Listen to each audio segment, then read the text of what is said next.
আসসালামু আলাইকুম গাইজ, আশা করি আপনারা সকলেই ভালো আছেন। আপনাদের সম্মুখে আরেকটি নতুন একটি ভিডিও নিয়ে উপস্থিত হয়েছি। আজকের ভিডিওটি একটু ভিন্ন ধরনের এবং একটু হৃদয় বিদারক। সেটা হলো আজকে শনিবার 20শে ডিসেম্বর। আজকে বের হয়েছি আমাদের বীর শহীদ ওসমান হাদি ভাইয়ের জানাজার উদ্দেশ্যে। আসলাম গুলিস্তানে আসার পরে গাড়িতে ছিলাম, অনেক জ্যাম। তো আজকে এমনি অফিস আদালত অনেকটা বন্ধ, গাড়ি ঘোড়া একটু কম।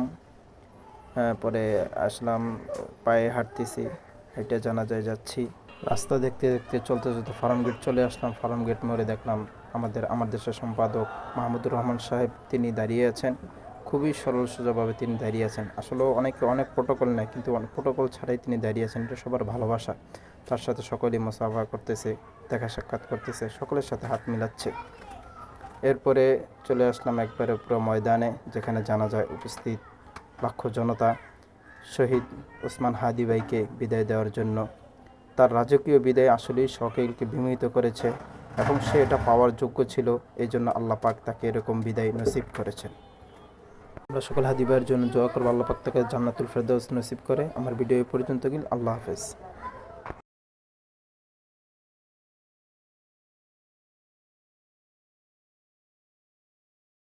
বিকালে বাসায় বলছে যে বাপা পিঠা খাবে, তো এই জন্য বাপা পিঠার জন্য নারিকেল আসলাম, নারিকেল এনে নারিকেল ভাঙলাম। ভাঙার পরে